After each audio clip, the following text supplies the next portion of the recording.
All right, good morning, good afternoon, everyone. Today is the 8th of December, 2024. Let's go ahead and get started with this broad market analysis. Before we do that, please just take a few seconds and go ahead and hit that like. And as I always say, if you know anyone, please share this video with them to help them build that edge for this coming week. Speaking of the coming week, let's talk about this week's major U.S. economic reports and Fed speakers. The first thing that I'm noticing as we come into this week is that Monday and Tuesday, not a whole lot on the calendar, but what we could see is a sort of a chop situation where we get ready for Wednesday, Thursday, and Friday. So Wednesday, it gets a little bit more interesting with core CPI. And then Thursday, we have core PPI, initial jobless claims. And then on Friday, import price index. So again, because the market has been overall really bullish, and a couple indicators that I'm looking at saying, hey, just slow your roll, let the market kind of come in and digest a little bit. It may make sense. It may. Again, price is king, and we'll see where price opens up tonight and where we open up in the morning on the futures. But as of right now, it just makes more sense to kind of digest and maybe come in just a little bit and allow for that reset for bulls to get back in and get recharged for the rest of the week on Monday and Tuesday. Again, price is king, okay? Again, these events here, these macro major U.S. economic reports and Fed speakers, basically this is just a catalyst to push price into supply and demand. We are supply and demand traders. We are identifying these levels before price gets there, and then we are taking action using the Trendy methodology. Let's go ahead and move on to our next, which is going to be earning whispers. Let's check out what is in store for earnings this week. First things, I take some sort of note. Oracle is after close on Monday, and then MDB. These are names that I'm just sort of interested in. Toll Brothers. And then on Tuesday, GameStop. This thing's been on a nice little move to the upside. And here recently, Kitty has come out and, done one of his cryptic messages. So, whatever. Doesn't mean you need to get long or anything like that. But again, GameStop is reporting on Tuesday after the close. Dave & Buster's coming out as well. And then on Wednesday, Macy's, Adobe. And then coming in here on Thursday, I am definitely interested and will most likely take a trade into Costco earnings using debit spreads. And then potentially also in RH. I really like these names because they move a lot. So definitely some interest there on Thursday. And then Friday, not much going on. Our next charts that we're going to look at, we're going to use TradingView. I'm going to look at SPY. Again, the quarterly candle is very, very important. This has really kept us on the right side of the trade throughout most of the year. There have been a couple times where, it's a little upsetting, where the market pulled back a little bit more than we expected. But overall, guys, we have 1, 2, 3, 4, 5 quarters straight up. And I made a note inside the room that, although it feels extended, looking back at the past, you can see here 1, 2, 3, 4, 5, 6, 7 quarters above the cloud before it decided to pull back. It still has some room to move up into 2025 before we see signs that it could be potentially pulling back into lower zones towards the 462 to 520 level. So again, 530, and then into possibly 460. But again, for right now, my overall sentiment is bullish. We buy the lower zones. That's how we've been doing really well. And we'll continue to do that, but we will use some major levels, and we'll talk about those a little bit later, just to get on the right side in case we do get some sort of pullback. As far as today's notes go, very straightforward. A new all-time high was established. Price finished 3 consecutive weeks up. Usually around 3 weeks, we start to see a little bit of digestion.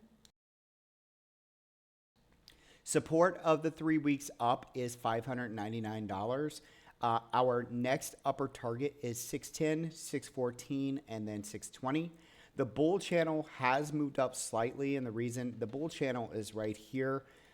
This is your 23.6 and 38.2 of the rally that I am measuring. And again, these are really great for buying the dip. So we just want to know where those are. And the reason why they moved up is because we made a new higher high. Okay. And you guys can see here where I'm measuring. So if we come over here and click, you'll see the two levels here. So I am measuring from this range here into this range. And again, 23.6 and 38.2 are 562 by 533. Our next chart that we're going to be looking at is going to be the Qs. All right, on QQQ, same thing. You know, looks extended. Let's find our notes. Every week I come in and give you guys a quick note on what to expect. Again, everything looks beautiful above the cloud. We want to stay in that trend, but at some point, price always comes back to test the 9 EMA. So timing is the variable. I am very confident at some point we will touch that cloud. And so I want to bring it up over and over and over just as a reminder, but I'm not trying to scare anybody. Again, there are a few signs that say, hey, take a little bit of caution up here, and we'll get to those charts here in a minute. As far as notes go, we got our all-time high as price closed at the 526.48 level on Friday, hitting our first extension target. So that was our extension up here at 524.15. I've remained bullish. I was looking for 524. We finally hit it. Just like the SPY, 3 consecutive weeks up and closed at its high. I would say the close on the QQQ is screaming that it wants to continue to move up. And on the weekly, the structure is just so beautiful. But once again, I just, in my loins, I feel like we have to come in and just digest a little bit of this move before we continue to move higher. My overall portfolio is net long, so it's not going to hurt me if we continue to move up. I want to make that very, very clear. I'm not telling you guys to sell anything. I'm not your financial advisor. I'm just saying that my yellow flag is getting close to turning red very, very soon. I just feel like it's really frothy up here. And when I look across at the masses, the traders, I am very, very happy that people are doing very well. At the end of the day, we just all want to make a little bit of money, right? Or a lot of money. And but it's getting to a point where, you know, you go through these cycles and everyone you look at is doing well, then something just feels a little bit off. The market is not easy. When the participants in the market are primarily on the call side and things are very bullish, it is a great opportunity to pull the rug at some point. So again, it's not about if, it's about when. I just want to make sure that when we're looking at these big charts, you understand we are following the direction overall in the portfolio. Portfolio is net long. Everything looks beautiful. But short term, we could still take action to help some of those positions if we were to get that pullback. We still want to be, you know, into put positions, some debit puts, some call credits, things like that for the opportunity to exist if we were to pull back, okay?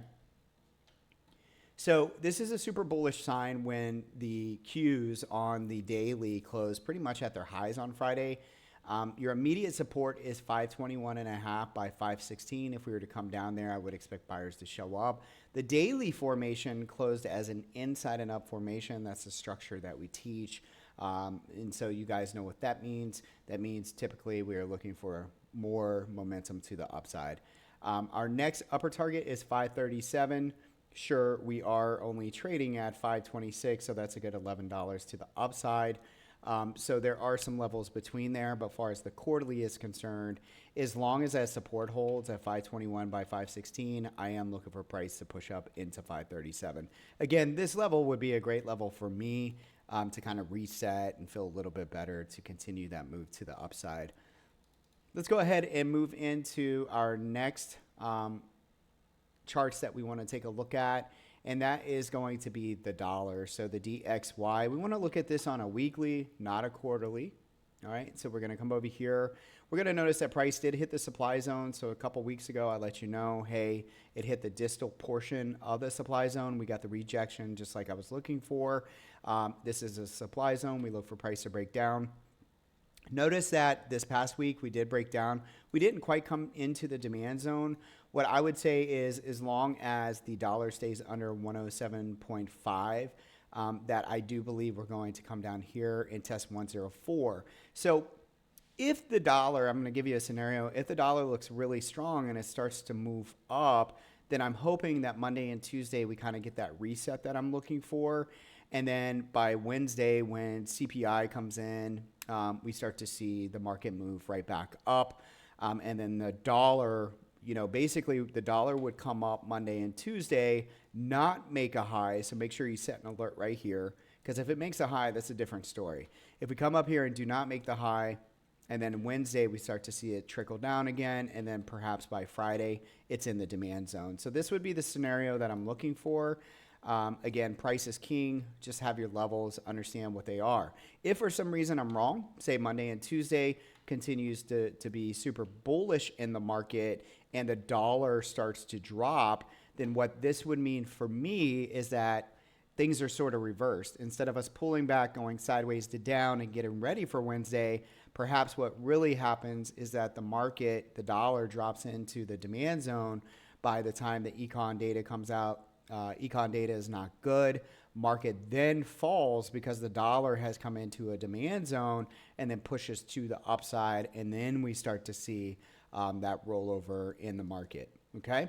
So that is the dollar. Your major levels that I would be concerned about are right here in this demand zone. You guys can see the numbers right here. And then as far as the upside goes, if we get over this previous high, which is around 108.13. So everything between there and here is neutral.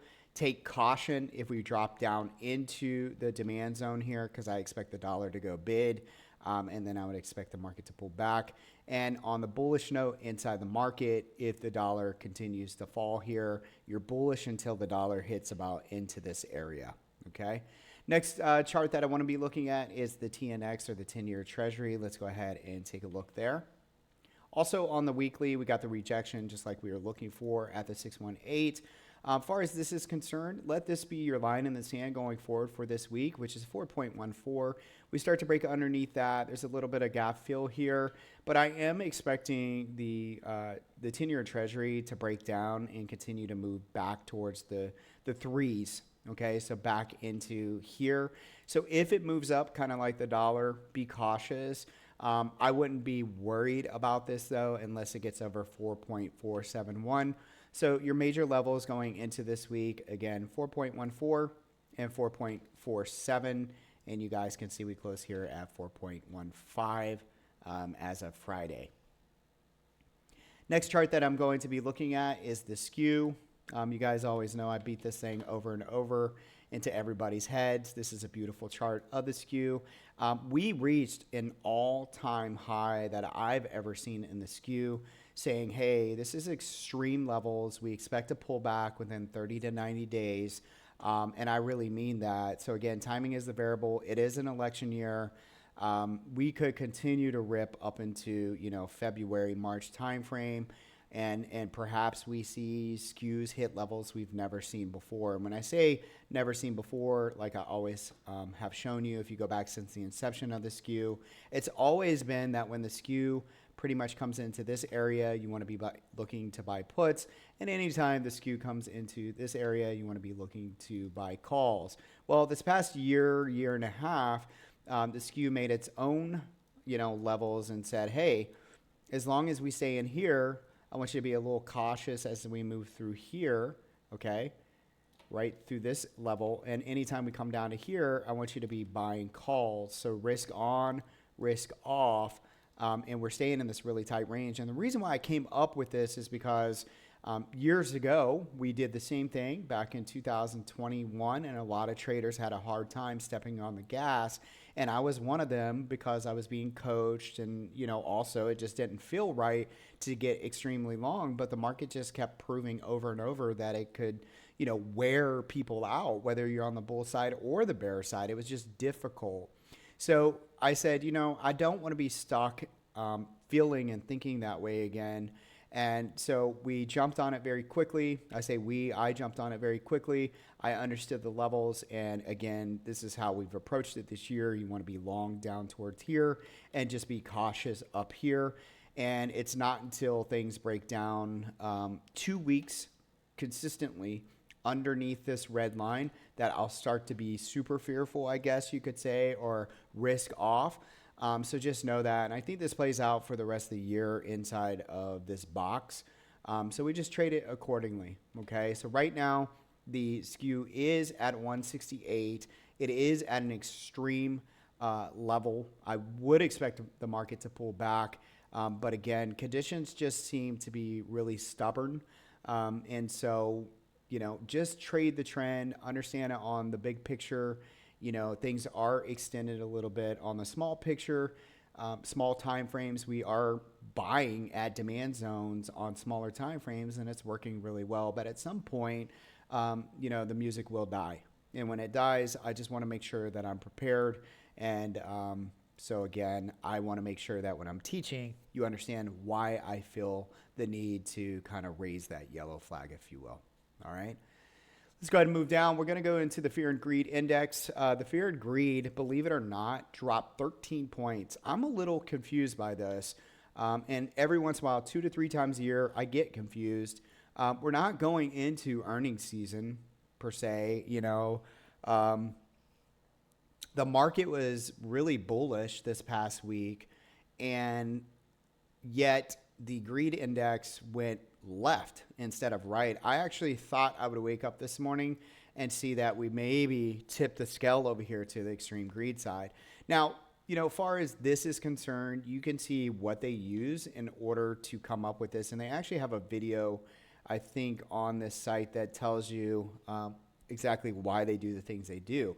For me, it comes down to the VIX. The VIX is in, let's go ahead and pull up a chart really quick. Let's pull up the VIX here. And let's go to, let's just go to a larger time frame. Okay, so here's the VIX, and anytime, it's kind of like the VIX, if you think about it.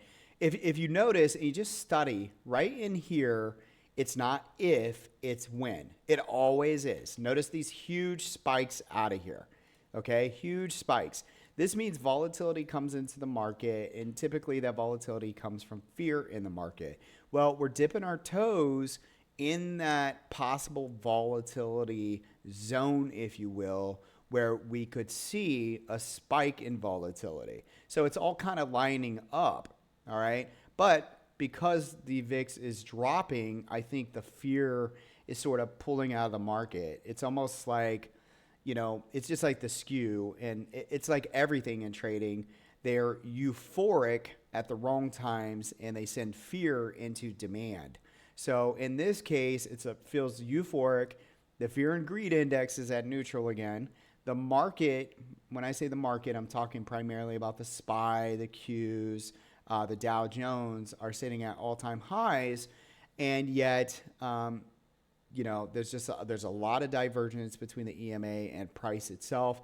I sent out a chart on my X account that I think is really important for you guys to look at as well, and that's just like understanding the divergence between the SPY and the 9 EMA when you're looking at a quarterly chart. It's about $100, which is pretty insane. That would be 1,000 points in the ES futures. Not saying we're going to drop 1,000, but I am saying that we've always come back to the 9, and we just have not tested it. So just know those things. The volatility index is right at a point where we could see it, spike up. The skew is at a point where we could see the market pull back. The dollar, again, is not quite into a bearish sequence and could continue to move up. There's just a lot of things saying, hey, a little bit of caution. But also, let's talk about the little person inside, the person that loves Santa Claus. And guess what? It's December. Everyone talks about the Santa Claus rally. And so therefore, you're stuck between what you can see on the charts and what the little person inside is saying, hey, I want a rally, and I can't help but to think that sounds super greedy because this year has been really fun. It's been exciting. A lot of people have made a lot of money. A lot of people are at the highs of their portfolio. Also, that's me. And every time I've come up to the highs, I've seen a pullback. And so it's a joke inside the room. Anytime I make a high, I feel like I want to just like close all my positions. We'll see. All right, we'll see. But anyways, those are the two struggles that I personally, and I'm just being transparent with you guys, that I have a really hard time in December because like there is that person inside of me that wants to see old Santy rally, and I want to kill it, and I want to do really, really well. But there's also this thing that's telling me, hey, John, just slow down. You can still have fun with smaller allocation, and still make really nice percent gains. And that's what my focus is, so that I don't ruin my year, so that I don't, ruin my Christmas, if you will. So just a couple, inside feelings that I wanted to share with you guys around this time of year. It's fun. It could be real fun, but don't mess it up. All right. So a lot of things just kind of point towards be a little bit cautious. My next thing, and I swear I won't say that again. The next thing that I want to show you guys is going to be the futures. So let's go ahead and pull that up. We're going to go to the ES futures. This is one of my favorite parts of the broad market analysis, because I base my portfolio off of the futures. All right. And basically, if I'm super bullish here, I have my blueprint on the weekly, the daily, and the 4-hour. And then I give an intraday setup every single day where we come in the morning and we trade the futures, whether it be ES or the Nasdaq. All right. I also have an SPX room. So if anybody's interested in the Trendy Trading Room here at Simpler Trading, we have a very robust room. It's amazing. And then I just about 5 weeks ago opened up an SPX room where we primarily focus, I shouldn't say primary, we only focus on SPX trading, which is really fun. And we do all sorts of trades: iron flies, iron condors, butterflies, straight up calls, straight up puts, everything really you can imagine is there, and it's been doing very, very well. And I'm very proud of the room. We have a couple ambassadors there who also contribute, and it is just on fire. And I really think that you guys, if you're not in there, you should come over and check out why it's on fire. And you'll see the results very, very quickly. Anyways, let's go ahead and move on. ES futures, let's go ahead and go to the weekly chart. This is what our weekly looks like, right? It hasn't changed. We pretty much hit, right? I was looking for 61.10 last week. We got that. It was perfect. And I wanted price to trade between 60.75 and 61.10 for the last couple sessions in the market. And it just absolutely worked very well. You can see what happened here. So let's go back to just talking about structure. We had a double inside and up formation. I had a buy signal come off of last week. That buy signal sent us to the upside. The probabilities were very high. We're very happy. Again, things went really, really well. This formation suggests that we can continue to move up. My year-end target, if the trend can continue, I do believe that we could see 6,200 plus, and I am positioned in the SPX with a very wide butterfly for these levels up here. And those are positive right now, that SPX trade.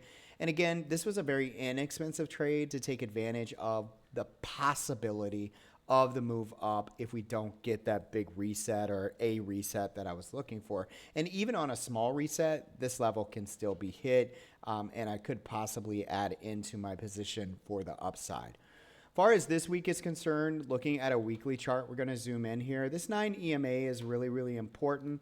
Just like when I'm showing you on the quarterly chart, at some point we like to revert back to the 9 EMA. You guys can see that. It's been like that since the inception of the market. So we just want to take note. And right now that is around the 59.50 level. To the upside, if we can get above 61.13 and hold this, then we could see prices continue to march up towards the 6,200 level. Let's go ahead and go into the daily. Far as your blueprint is concerned for this week, we have resistance coming in at the trendy edge. So I went ahead and placed it there at 61.03. And then if we get the reversion back to a zone, some 9 EMAs, I would like to see buyers show up at 60.55. So that is kind of the line in the sand. This zone itself, I want to see buyers come in. It doesn't have to happen right at the 60.55 level. It can happen anywhere in here in the zone, and you guys know how I teach that. I teach it very specifically how to get into zone trading or demand and or supply zones. But this is your zone coming in for this week, and possibly 6,000 to 6,055. We find buyers if we get that reversion back. Okay. As far as the short trigger, don't be confused by this. There's no supply up here. This is a Fibonacci extension. Basically, it's a target that I think we could head into by the end of the year, as I was saying. And if there are signs on a smaller time frame, this is where I'd look to be getting short. All right, so my next trigger long below this zone would be around 59.55. Okay. All right, let's go ahead and move on. This is the 4-hour zone. The only note that I really want to show you here is prices now above the 4-hour. It is sort of struggling there. There's not a lot of like you got this topping wick, which says, hey, it might be time for bulls to cool it a little bit. As far as the short term, you have this resistance. We're just using the topping wick. So again, you got to get over that 61.13, 61.14 level that we showed you on the daily chart. And if we get above there, then I think we head into 61.29 and 61.52.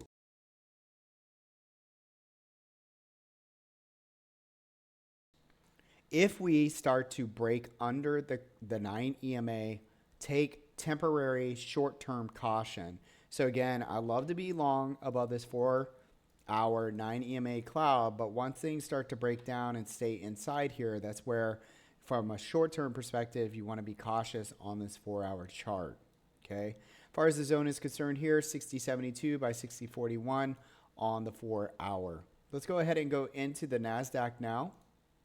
And after the Nasdaq, we'll take a look at gold futures and then take a look at Bitcoin. On the Nasdaq, this is a beautiful, beautiful breakout. Looks a lot like the ES futures, but is extended a little bit more. And remember, my whole thing every morning is let the Nasdaq lead the futures. This guy right here is the leader. Let it show you what it wants to do. So even if the ES futures are coming in just a little bit, but that Nasdaq is showing strength and making higher highs on a smaller time frame, then I'm not trying to get short on the ES. Okay, I'm sticking with my guns, sticking with the Nasdaq to show me where it wants to go.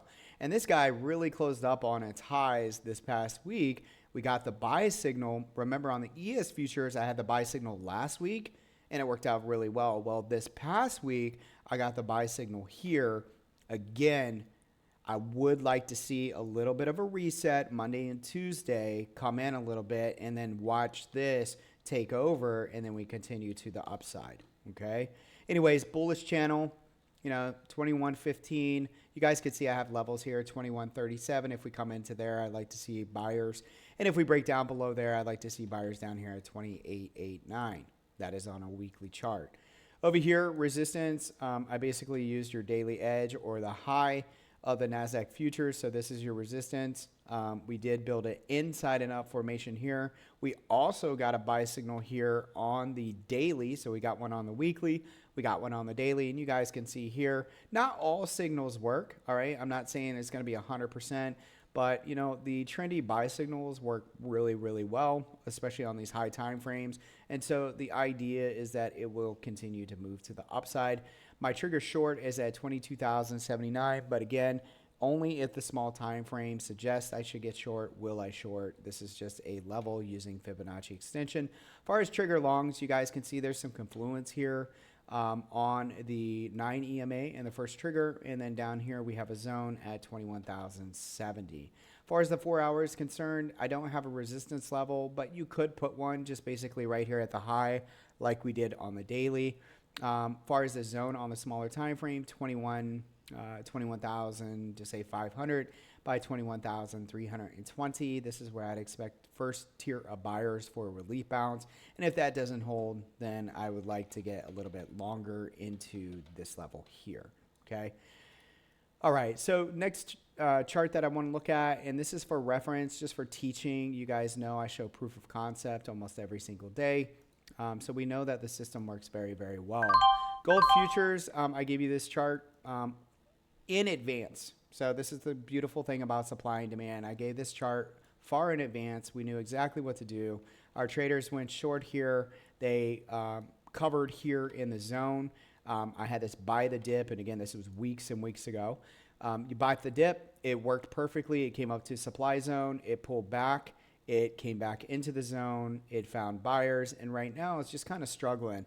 This is my overall idea with gold futures for the rest of 2024, that we are stuck between these zones until we're not. So again, I believe that we're just going to stay between the red and the gray zone. I'm wrong if we break above 28.04, and I'm wrong if we break below 24.86. Again, these zones were given to our members a long time ago. So very, very nice move there. Next thing that I want to look at is Bitcoin. I do have a portfolio with crypto, Bitcoin type stuff. And just like the ES futures, I want to lead my portfolio by using the Bitcoin futures. So I'm going to come over here. We ended up hitting my target, which was 104,000. My next target is going to be 113, so 114,000 basically. What you want to see is this is what we call the proximal line of a level. If you would just imagine there's a zone right here, but these are fib extensions. Okay, there's no supply over here. I do have an inside nut formation. I have a buy signal, and our 9 EMA is confluent with the bull channel of the last 3 months. My overall thought is not to get too detailed or just too up in arms. Like when it pulled back to 95,000, the only thing I was mad about is that my money had not transferred for me to buy more because I knew I wanted to buy more this past week when we had that little dip. So this is my thing. As long as we're above 90,000, I continue to look for a move or a push into 114,000 on Bitcoin. Now, for the rest of the day, what I'm going to do is I'm going to give you your recap in the SPX room. And then after that, I will be doing the neutral strategy, which has been very nice, nicely profitable since introducing that into the SPX room as well. And then after that, I am going to be scanning. What I started this past on Friday is that I started our 2025 projections. And if you know nothing about those, I like to brag about them because using the process that I teach, I'm able to tell you where prices are going into the future. And I know a lot of people sit around and they tell you that you can't do that, but if you think about it, 95%, 90% of people struggle at trading. Those 90% of people are all using the same indicators. They're all using the same stuff.